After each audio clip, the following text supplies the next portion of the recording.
So I've got my nice PlayStation, nicely working, but there's a problem. This is the video cable that came with it.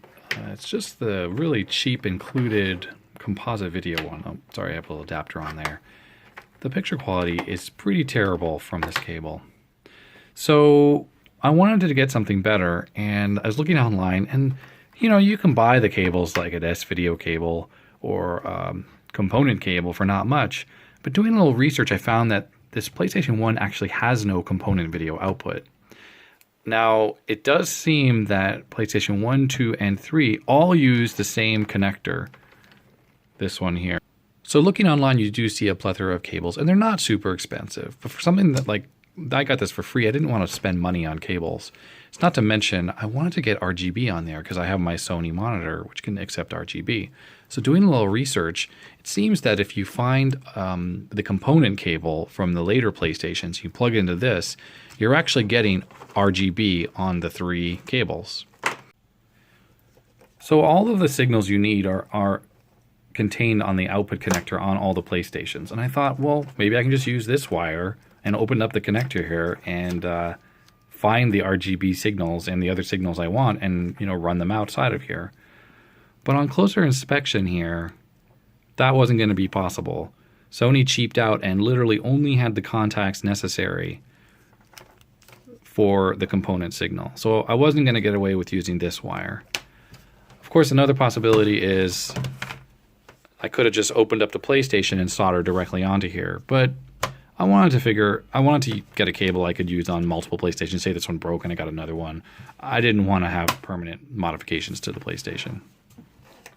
So I went to the thrift store and I dug around and I was able to find a PlayStation component cable. And looking at the connector on it, it had all the pins. So bam, that meant that I could mod the cable to do what I wanted. And that's exactly what I've done. I've created what I call the Franken cable. So as you can see here, I've dremeled away parts of the connector and 2 extra wires come out. And then inside, when you take this apart, it's pretty simple. I mean, the plastic housing comes on, and then this plastic part inside with the pins on it, that slides out so you can more easily solder it. And then this metal shroud sort of comes apart. So I took it apart and I added 2 cables. These are the original, by the way. This is the component signals for the PlayStation 3, or I guess PlayStation 2, which would output RGB on my Sony PVM, but with a very unstable rolling picture, so unusable.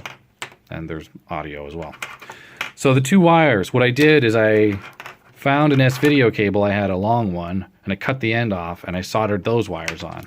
So now this is not only this components or / RGB, but it now has S-video on it. So if I'm going to use it on, say, my 27-inch Sony, which has component input, but has no RGB, which means I can't use a PlayStation 1 with RGB. I have to use, but I can use S-video.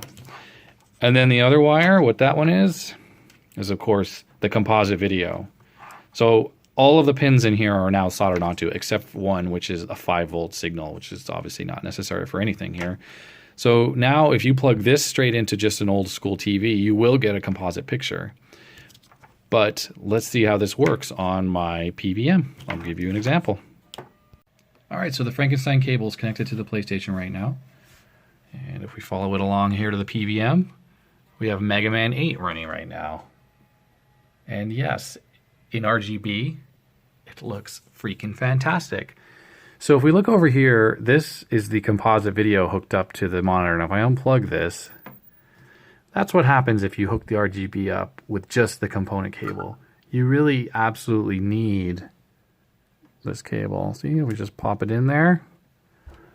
Good as gold. Look at that. Absolutely perfect. Now, I also have the S-video little mod hooked up. So if I turn off this, we're now in S-video. And I mean, you can see around Mega Man, he's got a little bit of a halo. I mean, oops, sorry for the shaky. I can adjust the sharpness on the screen. But he's just got a little halo around his blue. But watch if I go back to RGB. Perfect. Pixel perfect. So RGB is just clearly an amazing way to hook up a PlayStation. It just looks so fantastic. Yeah, let's see. We'll just... Ooh. Look at that. Any kind of black bar you saw popping up there, that is purely the syncing of the phone video versus the TV. So don't worry about that. That's nothing to do with this. And look up here to the scores. If I switch back to S video, I mean, it's still pretty sharp, but just look at the gradient there. I'll put RGB back on. It's just so perfect. You could see that the pixels, you know, are made out of sort of pink and blue ones.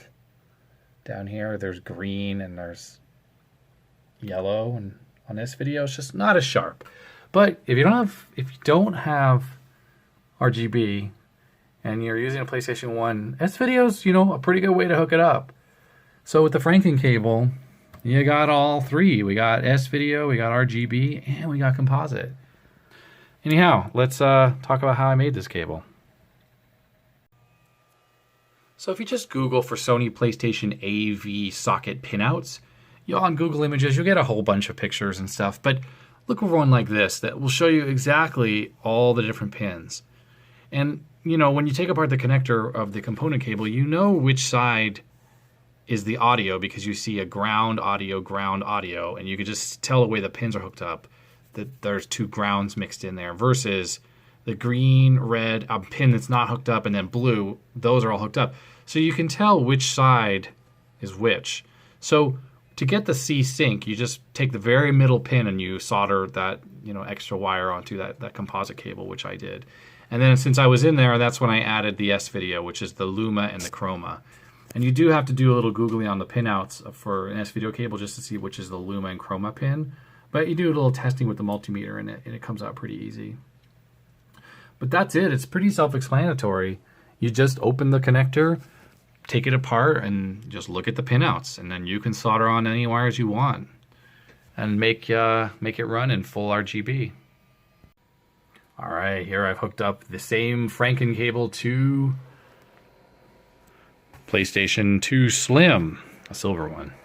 So yeah, this is absolutely running fine too. This is running in RGB mode right now. I just flick the sync switch off and on. Let's check out the S-Video. There's the S-Video of the same thing. So well, it's harder to see the difference, but this is a pretty... It's definitely clear if you look at the textures here.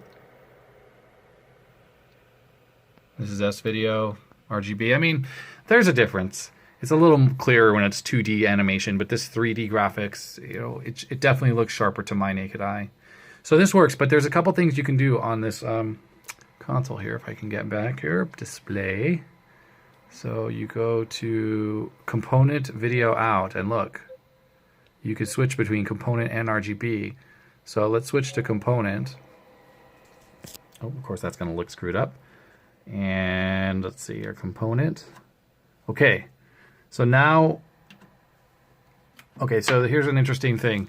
I'm running my screen now in component mode. In component, I do not have this hooked up, and we don't have external sync pushed. So what's really odd is with the PlayStation 2 in component mode, it sends the sync signal along with, you know, the YCP-BBR, you know, this is the luminance and then two different chroma components on the same wires. It's sending sync. As you can see, it's looking really sharp and nice. Component mode is pretty much almost as good as RGB.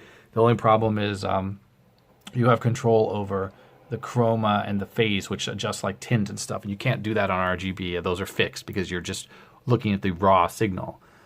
But if we switch this over to